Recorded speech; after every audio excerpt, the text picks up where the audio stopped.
I think, too, that anybody who doesn't own physical gold is making a mistake. History suggests that a prudent accumulation of gold is on order. In the very near term, on the gold theme, I think what we've seen is relative strength in the US dollar relative to other currencies. And I think that continues. I think the US dollar is, to quote Doug Casey, the prettiest mare in the slaughterhouse when you compare it to the euro, the yen, the Canadian dollar, the Australian dollar. It's on an absolute basis, US dollar savings for US investors, that it becomes problematic. The 2024 breakout reaffirmed gold's status as a safe haven asset in the face of global uncertainties and rising inflation. Ongoing geopolitical tensions and economic policies are anticipated to support gold's bullish momentum into 2025. Seasonal patterns indicate the potential for strong rallies in March and April 2025, following possible price corrections earlier in the year. RickRule believes that not owning physical gold is a significant mistake. He emphasizes that holding a large quantity is unnecessary, as gold has historically demonstrated exceptional performance during periods of economic instability. According to Rule, even a small allocation to gold serves as valuable financial insurance, offering substantial protection against economic uncertainties. The gold market has historically exhibited bullish trends driven by robust technical patterns and fundamental factors. The breakdown of the Bretton Woods system triggered a sharp rally in the 1970s. In contrast, the 1980s and 1990s saw gold enter a consolidation phase, forming a falling wedge as investor interest diminished amidst a period of economic stability. Drawing historical parallels, RickRule highlighted how inflation perceptions often lag behind economic reality. He emphasized that while the world may not be on the brink of disaster, the next 10 to 15 years will likely be significantly less favorable than the economic stability experienced over the past 40 years. He believes gold remains an essential safeguard, offering protection in an era marked by growing economic uncertainty.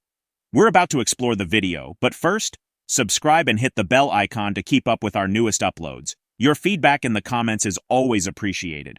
I think, too, that anybody who doesn't own physical gold is making a mistake. You don't have to own a lot.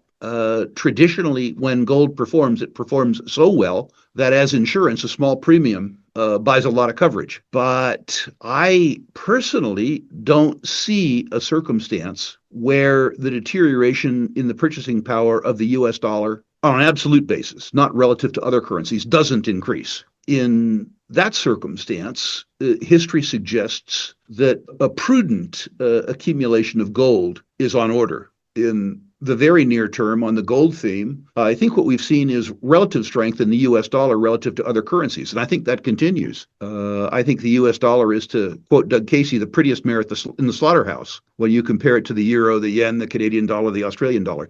It's on an absolute basis, US dollar savings for US investors, that it becomes problematic. I think we saw softness in gold as a consequence of investor confidence in the U.S. dollar with the Trump election, and I think that you've begun to see that euphoria retreat from the trade. Because it's definitely gone up more than 2.7%. I think you need to measure it in the longer term. I think one of the problems that gold bugs have is that they remember the period early 1976 to 1981, where the gold price went up sixfold or sevenfold in 5 years. From my viewpoint, I'm not looking at gold as a way to enjoy capital gains. I'm looking at gold as a way to maintain my purchasing power. So for me, when people say, when is gold going to move? I say, I think it's going to move beginning in the year 2000. In 2000, it was $253 an ounce. Now it's $2,700. That's 8.5% compounded for 24 years. I don't measure it in weeks or months. I'm old enough to remember in the decade of the 70s when the perception of inflation lagged the reality of inflation for 4 or 5 years. The writing was on the wall in terms of the deterioration of the purchasing power of the US dollar beginning in 1967.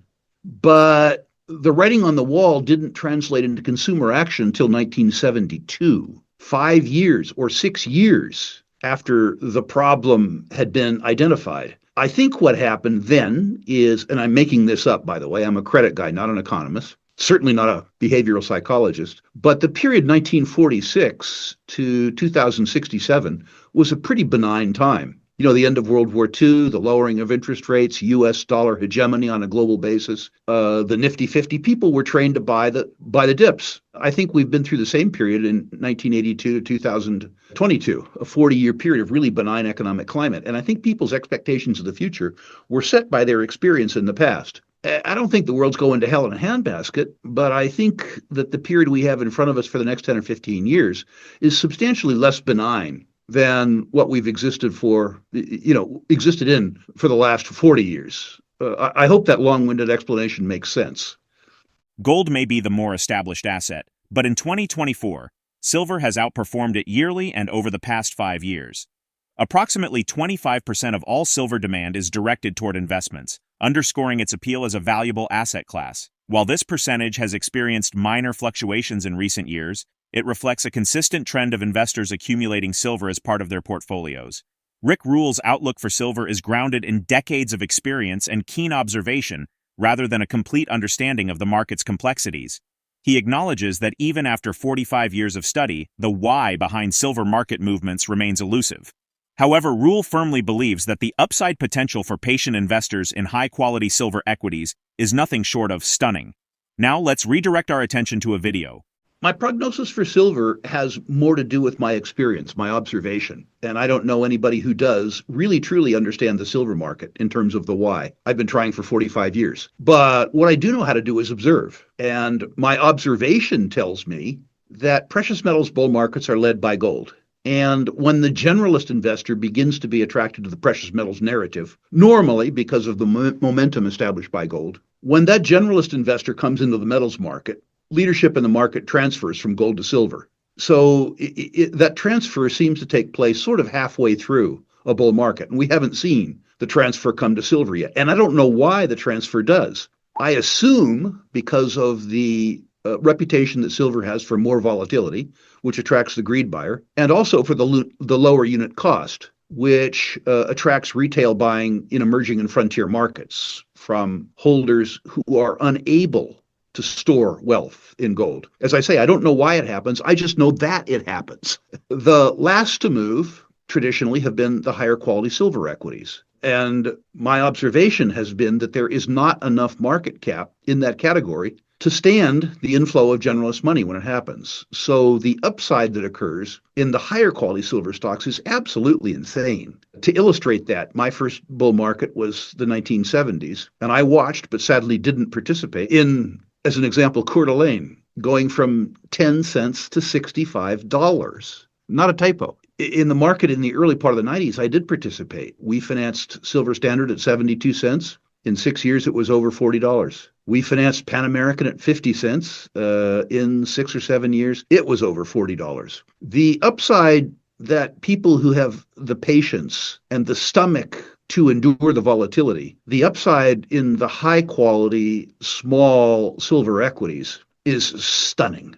It isn't for people who aren't willing to hold a stock over a long weekend. The narrative is a long-term narrative. And if you apply short-term tactics to a long-term narrative, you are your own victim. And I don't know if this is going to occur in a year or 2 years or 3 years. I don't even know that it's going to occur.